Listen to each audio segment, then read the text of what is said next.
कब पता चला कि मुझे डांसिंग ही प्रोफेशन बनाना ग्रेजुएशन तक तो मैं सिर्फ डांस कर ही रहा था और मैं समझ रहा था चीज़ों को कि डांस करना है, ऐसा कुछ प्रोफेशन में लेना है उसको, ऐसा मैंने नहीं सोचा। लोग जैसे मेरे पापा बोलते थे कि तुम क्या काम कर रहे हो, तुम तो ऐसा काम कर रहे हो कि बरसात होगी तो तभी पानी आएगा, वैसा काम कर रहे हो। तो फिर भी मैंने इस चीज़ को कैरी ऑन किया कि नहीं, कभी ना कभी दिन आएगा। तो वहाँ से जब थोड़ी बहुत अर्निंग हुई और मैं कुछ ऐसा कर रहा हूँ जिससे मुझे अर्निंग हो रही है, तो मुझे थोड़ा सा मोटिवेशन मिला लाइफ में वहाँ से। तो मुझे लगा कि मैं इसको प्रोफेशन बना सकता हूँ, जो कि उस टाइम बिल्कुल प्रोफेशन नहीं। तो भैया आपने डांस के लिए आप घर से अलग भी हो गए थे, तो वो क्या सीन था आपके लाइफ में, मतलब वो कैसा फेज था आपके लिए, आपकी फैमिली के लिए, मतलब क्या था? ओके, एक्चुअली में उस टाइम में बहुत ज़्यादा डांस का पैशन था मेरे अंदर कि मुझे प्रैक्टिस करना है, डांस करना है।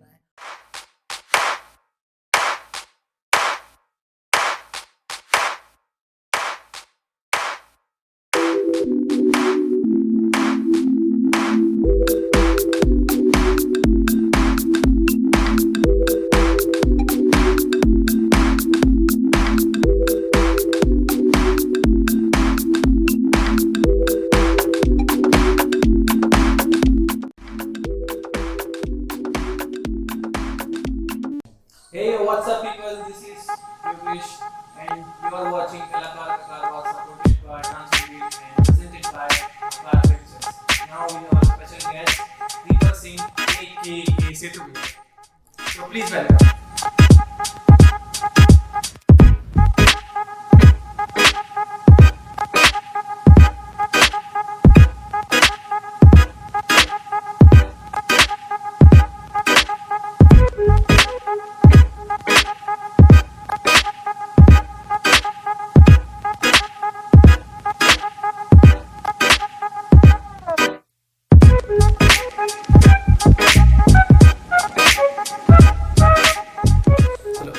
Oh, sorry. Corona time, sir. Oh my God. Sanitizer. Yeah, yes. So,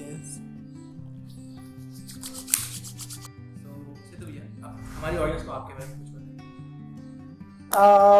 hi guys, मेरा नाम वैसे तो निकनेम सेतु है मेरा, वैसे ऑफिशियल नाम दीपक है और मैं करीबन 15-16 साल से डांस कर रहा हूँ।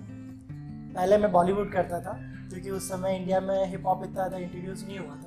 फिर जैसे जैसे इंडिया में इंट्रोड्यूस हुआ हिप हॉप तो मुझे उसके बारे में पता चला, तो फिर तब से मैं 4-5 साल से हिप हॉप कर रहा हूँ। और साथ में ही मैं एक स्कूल में, प्राइवेट स्कूल में डांस टीचर हूँ, तो वहाँ पर मैं डांस भी सिखा रहा हूँ साथ में, और मैं खुद की प्रैक्टिस भी करता हूँ।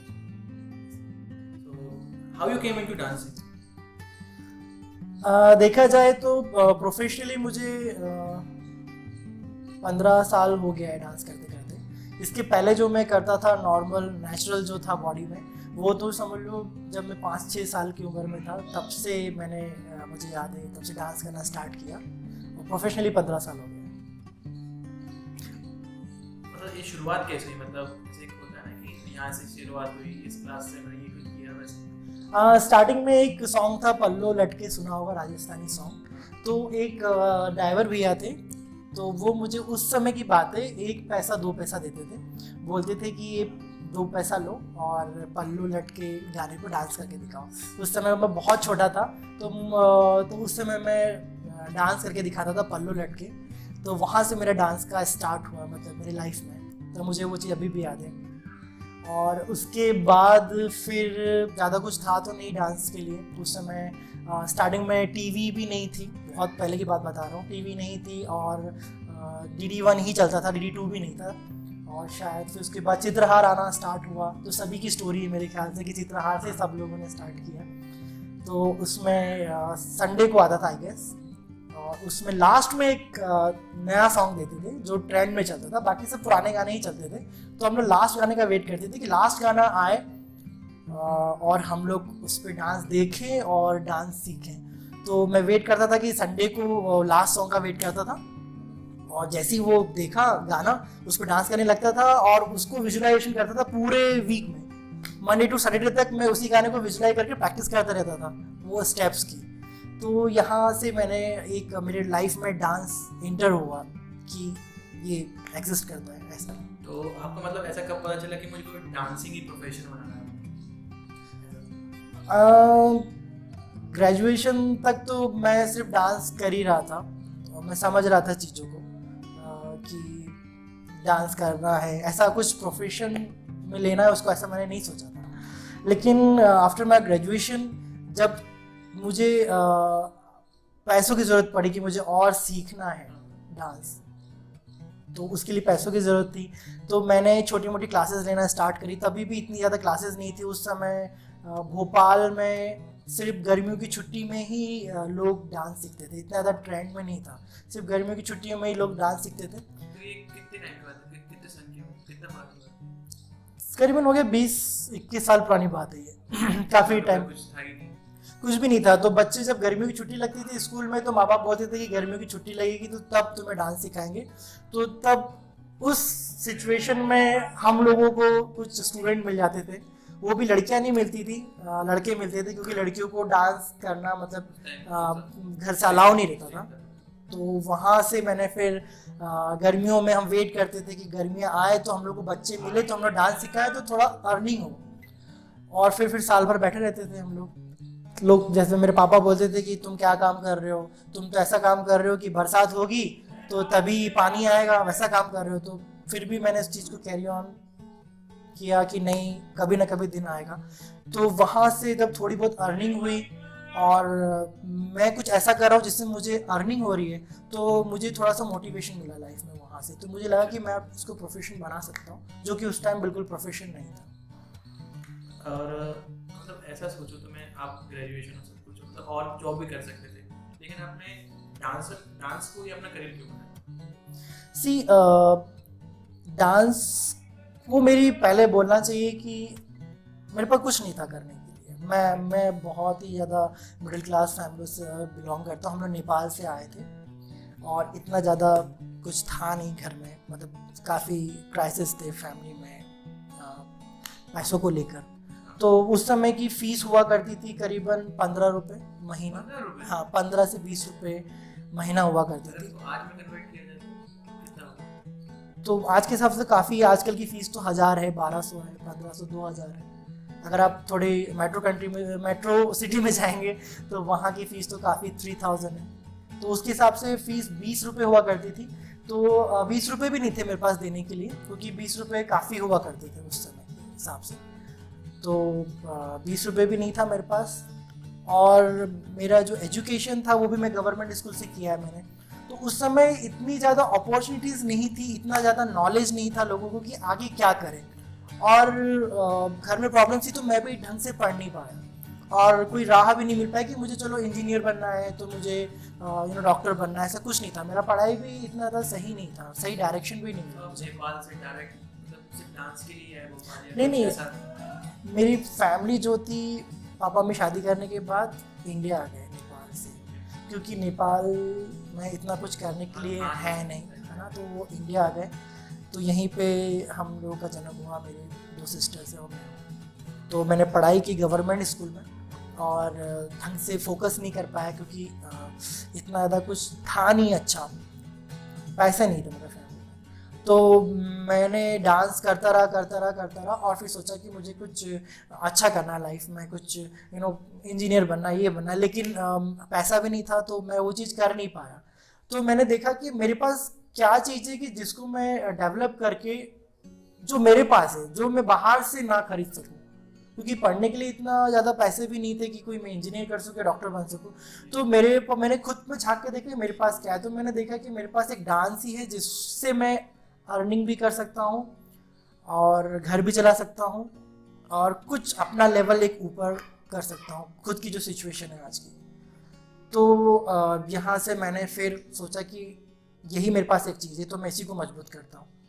तो मैंने इस तरीके से डांस को अपना प्रोफेशन बनाया। तो भैया, आपने डांस के लिए आप घर से अलग भी हो गए थे, तो वो क्या सीन था आपकी लाइफ में? मतलब वो कैसा फेज था आपके लिए, आपकी फैमिली के लिए, मतलब क्या था? ओके, एक्चुअली मैं उस टाइम में बहुत ज़्यादा डांस का पैशन था मेरे अंदर कि मुझे प्रैक्टिस करना है, डांस करना है, और मैं उससे थोड़ा अर्निंग्स करने लगा था, मतलब पैसे आ रहे थे। तो उस समय में ऐसा था कि मैं दिन में क्लासेस लेता था, घर घर जाके डांस सिखाता था बच्चों को, करीबन 200-200 रुपये के लिए जाके उनके घर में डांस सिखाता था।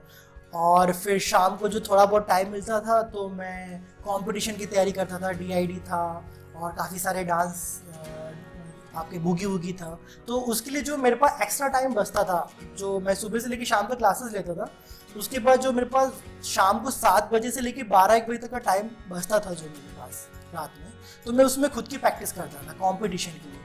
तो ऐसा हुआ कि मैं रात को जाता था घर पे 12-1 बजे। तो ऑब्वियसली आप किसी के घर पे 12-1 बजे जाओगे तो डांट तो खानी है। तो घर वाले बहुत ज़्यादा डांटते थे और गालियाँ देते थे। तो मैंने उनको समझाया भी कि मेरा प्रोफेशन ऐसा है तो मुझे ये चीज़ करनी पड़ेगी। कोई गवर्नमेंट जॉब तो नहीं है कि मैं सुबह 10 बजे जाऊँ, शाम को 5 बजे वापस आ जाऊँ। ऐसा कुछ पढ़ाई भी नहीं था मेरे पास और ना ही ऐसा कुछ मैंने टेक्निकल कुछ सीखा था। तो मेरे पास वही था और उसके लिए मुझे रात रात भर घर से बाहर रहना पड़ता था, इवेंट के लिए, प्रोग्राम के लिए और प्रैक्टिस के लिए। कभी कभी तो मैं सुबह की 5-5 बजे तक प्रैक्टिस करता था, जो मेरे साथ में और लोग भी थे। तो घर वालों को लगा कि नहीं, ये कहीं पे आवारागर्दी कर रहा है, समझ नहीं है। हाँ, समझ में नहीं है। और मैं भी उस समय करीब 21-22 साल का था, तो मेरे पास भी इतनी समझ नहीं थी। तो मैं वो लोग बोलते थे निकल जा, तो मैं निकल जाता था, फिर रोता हुआ 2 दिन के बाद वापस आ आता था। तो ऐसा होता रहा, कंटिन्यू मेरे साथ चलता रहा साल भर भी, कभी छोड़ रहा हूँ वापस आना, छोड़ रहा हूँ वापस आना। तो एक बार मैंने सोचा कि यार मुझे अगर डांस करना है तो मुझे लाइफ में पीस चाहिए, जिससे कि मैं अपने टैलेंट को एक अच्छा शेप दे सकूं। तो मैंने फिर फाइनल डिसाइड कर लिया कि नहीं, मुझे छोड़ना ही पड़ेगा घर। तो मैंने घर छोड़ दिया और उसके बाद पहले जब जो मैं सेतु था और आज जो मैं सेतु हूँ, तो मैं अपने आप को काफ़ी ऊपर देखता हूँ कि मैंने खुद को, हाँ, काफ़ी इम्प्रूव किया मैंने मेरी सिचुएशन में। लेकिन अगर मैं उस सिचुएशन में छोड़ देता डांस को तो शायद मैं आज कहीं होटल में या कहीं पर छोटी मोटी नौकरी कर रहा हूँ। तो आपने बोले भी ट्रैवल भी किया है, वैसा एक्सपीरियंस और कहाँ सी उस समय की जो बात बता रहा हूँ मैं, मेरे टाइम की, तो उस समय में जो डांस का जो प्रोफेशन था वो टीवी था। हाँ, और मतलब ऐसे आपने बैकग्राउंड डांस से भी बहुत काम किया है। हाँ, तो क्या सीखा? उस समय मतलब डांस मतलब बॉलीवुड और बॉलीवुड मतलब फिल्म इंडस्ट्री। तो वही चीज़ दिखती थी कि आपको डांस करना है, सिंगिंग करना है, जो भी करना है तो आपको बॉलीवुड जाना है। तो एक लोगों में हवा बना हुआ था कि यार तू अच्छा डांस करता है, हीरो क्यों नहीं बन जाता, है ना, तू अच्छा गाना गाता है, फिल्मों में क्यों नहीं चले जाता। तो यही चीज़ थी। तो वही चीज़ हमारे अंदर बहुत भरी हुई थी एक तरह से कि नहीं, मूवी में जाना है, मूवी में जाना है, फिल्मों में जाना है। और कहीं कहीं पे तो ऐसा था कि चलो भाई मुझे हीरो बनना है, सलमान खान जैसा बनना है। तो एक मतलब बोलना चाहिए यंग एज में जो सोच थी मेरी इस टाइप की थी कि मुंबई ही जाएंगे तो वहीं पे कुछ मिलेगा। तो मैंने पैसा इकट्ठा करना स्टार्ट किया। तो उस टाइम की बात है, करीबन मैंने उस टाइम 1-1.5 लाख रुपए जमा किए डांस करते करते। आज से करीबन 7-8 साल पुरानी बात है। और फिर मैं सब कुछ छोड़ के मुंबई में गया, फिल्म इंडस्ट्री में ज्वाइन किया। फिल्म इंडस्ट्री में भी काफ़ी सारी प्रॉब्लम्स आई कि मैं ऐसे जाते से मुझे रख नहीं लिया। तो वहाँ पे भी काफ़ी सारी चीज़ें मुझे पता चली कि आपको फिल्म इंडस्ट्री में अगर आना है तो उसके लिए आपको कार्ड बनाना पड़ेगा। कार्ड के लिए आपको करीबन 1 से 2 लाख रुपए उस टाइम था उसका चार्ज, वो देना पड़ेगा। क्योंकि अगर आप बिना कार्ड के अगर आप कोई फिल्म में एज अ बैकग्राउंड डांसर काम करते हो तो प्रोड्यूसर को फाइन लगता है। फाइन जो इंडस्ट्री होती है जो कार्ड बनाती है डांस का जो भी यूनिटी होती है या फिर जो भी यूनियन होता है, तो वो बिना कार्ड के काम करना नहीं देता। क्योंकि जो ऑलरेडी जो डांसर है जो पे करके डांस मूवीज में डांस कर रहे हैं और जो बिना पे करके मूवीज में डांस कर रहे हैं, तो उन जो पे कर रहे हैं तो उनके साथ तो ये बेईमानी होगी ना कि आप उनको काम दे रहे हो कि जिनके पास कार्ड ही नहीं है। तो इसलिए यूनियन बनाई गई थी कि जिनके पास कार्ड है वही डांस करेंगे मूवीज में, अदरवाइज आप नहीं करोगे। तो मुझे ये चीज़ पता चली वहाँ पे जाके। तो मेरे पास उतने पैसे भी नहीं थे कि मैं कार्ड बना लूँ। तो फिर दूसरी चीज़ मुझे पता चली कि मुंबई में एक दूसरी चीज़ भी है, शोज़ जो प्राइवेट शोज होते हैं, जैसे कि जो भी एक्टर है, सलमान खान, शाहरुख खान है, तो ये लोग मूवीज में भी काम करते हैं और इनको कुछ प्राइवेट शोज भी मिलते हैं, है ना, कहीं बैंगलोर हो गया, दिल्ली, मुंबई, दुबई, यहाँ पर। तो मैंने वहाँ पे जाके ट्राई किया कि मैं शोज़ में एटलीस्ट कर लूँ, वहाँ पे कोई कार्ड की ज़रूरत नहीं थी, तो मैंने वहाँ पे जाके ट्राई किया। तो उस समय बूगी वूगी का एक ग्रुप था, सुमित विनोद सर, जो कि जिनसे मैं सब कुछ सीखा। सुमित विनोद सर के ग्रुप में गया, मैंने हाथ जोड़ा, मैंने बोला सर मैं भोपाल से आया, तो मुझे आप एक ग्रुप में रख लीजिए। तो वहाँ पर भी बहुत ज़्यादा टफ है, आप एकदम से नहीं जा सकते। तो उन्होंने बोला कि ऑडिशन दो, तो मैंने ऑडिशन दिया, तो उन्होंने बोला तुम्हारा डांस भोपाली है, भोपाली ऐसा है, और हम लोग का जो डांस है वो बहुत ही अलग है। और लिटरली उन लोग का डांस बहुत अलग था, मतलब बहुत ही फास्ट मूवमेंट, बहुत ही, उन लोग का ऐसा होता था कि अगर रात को शो है तो वो सुबह करीबन 7-8 गानों की प्रैक्टिस करते और रात को शोज करते थे और वो आपको पैसा देते थे, ऐसा। तो इस हिसाब से मेरी प्रैक्टिस जो थी भोपाल की थी, एमपी की थी, कुछ पता नहीं था मुझे। तो हम लोग एक गाने कोरियोग्राफ करने में महीने लगाते थे, वो लोग एक गाना कोरियोग्राफ करते थे, 10 गाने कोरियोग्राफ करते थे एक दिन में, और रात को शोज होते थे। तो मैं गया, तो उन्होंने बोला कि नहीं रख पाएंगे, लेकिन जो तुम्हारा स्टाइल है, जो तुम्हारी एनर्जी, वो बहुत अच्छी है, तो मैं तुम्हें रख लेता हूँ। तो वो ग्रुप में मैंने एंटर किया, तो मैंने वहाँ पर 6 महीने सिर्फ सीखा मैंने वहाँ पे डांस, पीछे खड़े होके। तब जाके मैंने थोड़ा थोड़ा स्टाइल उनका पकड़ना शुरू किया, तब जाके मुझे शोज मिलना स्टार्ट हुए, वो भी छोटे छोटे लेवल के। तो आप जैसे कमर्शियल में इतना कर रहे थे, फिर डायरेक्ट ऐसा क्या हुआ, अंडरग्राउंड में आ गए आप फिर? हाँ, ये बात मैं हर उस इंसान से बोलना चाहूँगा जो कि सोचता है कि उसको मुंबई में जाके एज अ बैकग्राउंड डांसर बनना है। तो जब मैं वहाँ पे गया तो मैंने एक चीज़ ऑब्जर्व की मुंबई में, कि वहाँ पे आप जो डांस कर रहे हो वो एक अर्निंग के लिए कर रहे हो।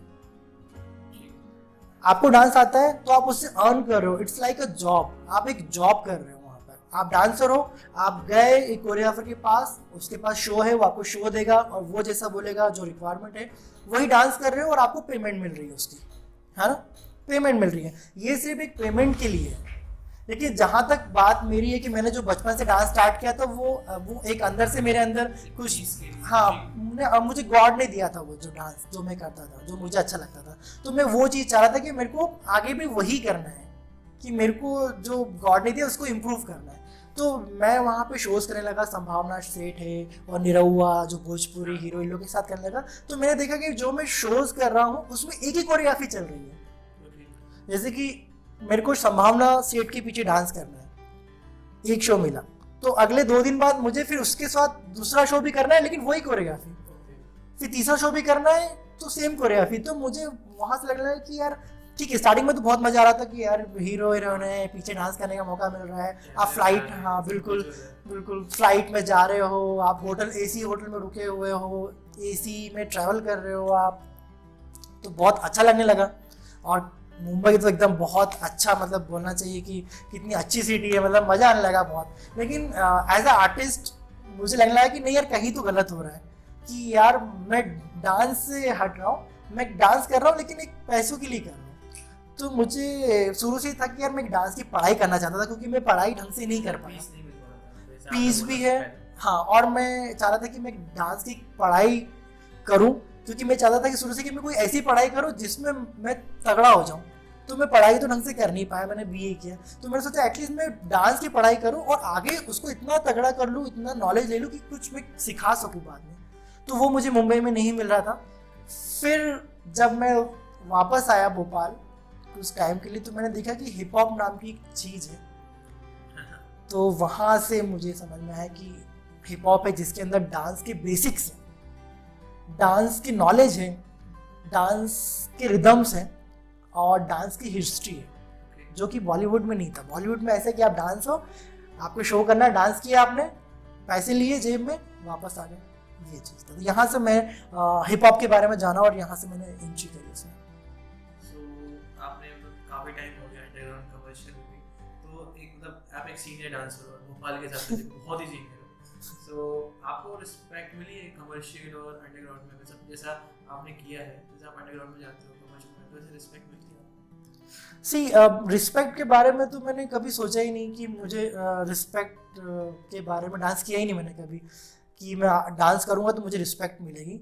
आई एम सॉरी टू से कि मैंने कभी अभी भी मैं इंटरव्यू दे रही तो मैंने सोचा नहीं कि मुझे रिस्पेक्ट मिलेगी या कुछ मिलेगा, कभी मैंने रिस्पेक्ट का नहीं सोचा। जब भी मैं डांस करता हूँ तो मैं सिर्फ अपने लिए करता हूँ, खुशी हो मुझे। तो वैसे तो अगर देखा जाए तो काफ़ी लोग अप्रिशिएट करते हैं जब मैं अंडरग्राउंड में करता हूँ डांस, तो काफ़ी लोग अप्रिशिएट करते हैं। तो मुझे लगता है कि हाँ चलो लोग खुश हो रहे हैं, मैं ये भी सोचता हूँ कि हाँ चलो खुश हो रहे हैं मतलब अच्छा कुछ हो रहा है।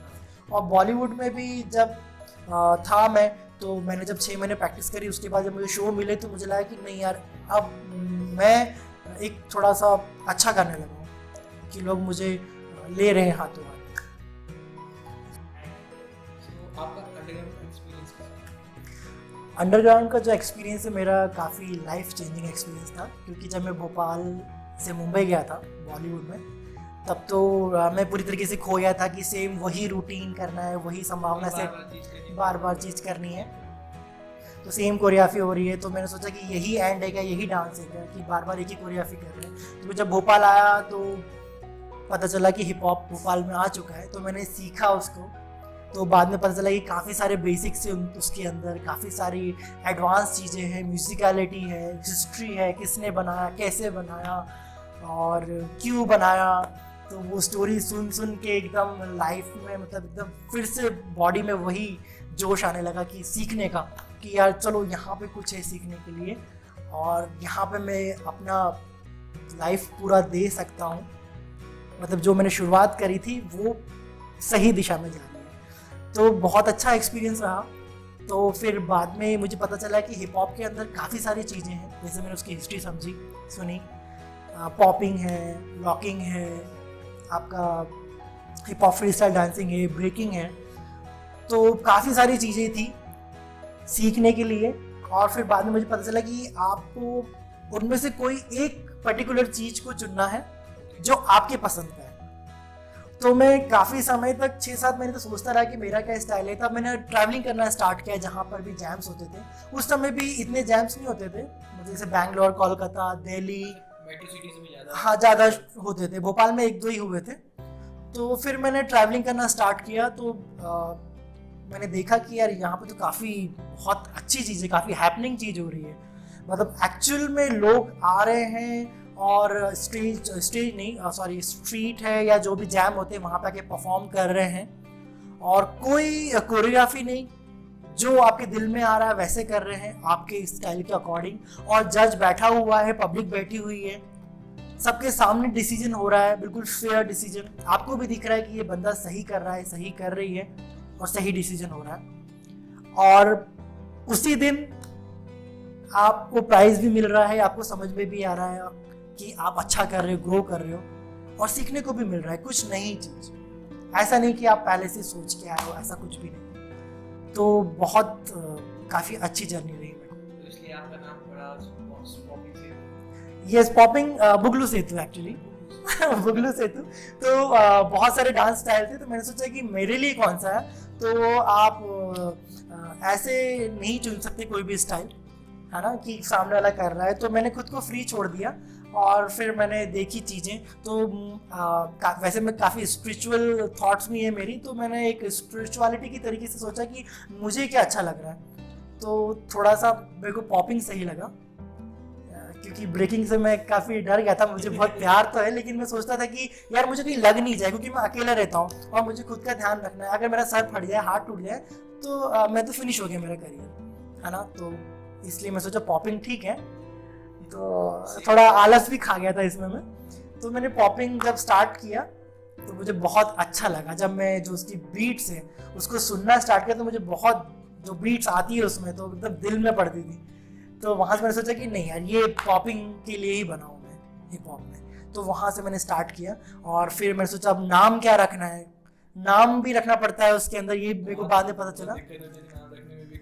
हाँ, काफ़ी सारी चीज़ें थी कि नाम भी रखना है। तो मैंने सोचा नहीं यार सेतु रखता हूँ, ठीक है। फिर मैंने सोचा नहीं यार ऐसा नाम होना चाहिए जो मेरे स्टाइल को और उस डांस को रिप्रेजेंट करे। तो मेरे को जैसे कि काफ़ी पुरानी चीज़ें बहुत पसंद है, ओल्ड स्कूल बहुत पसंद है, क्योंकि मैं एक क्वालिटी में विश्वास रखता हूँ और ओल्ड इज़ गोल्ड बोलते हैं, उस चीज़ में ज़्यादा विश्वास रखता हूँ। तो साथ में इनोवेशन भी बहुत अच्छी चीज़ है, लेकिन ओल्ड इज गोल्ड मेरा शुरू से ही था कि पुरानी चीज़ों पे ज़्यादा मैं इन्वेस्ट करना चाहता हूँ। तो मैंने सोचा कि बुगलू बेस्ट रहेगा, तो मैं बुगलू में घुसा, तो वहीं से मेरा नाम रख दिया बुगलू से।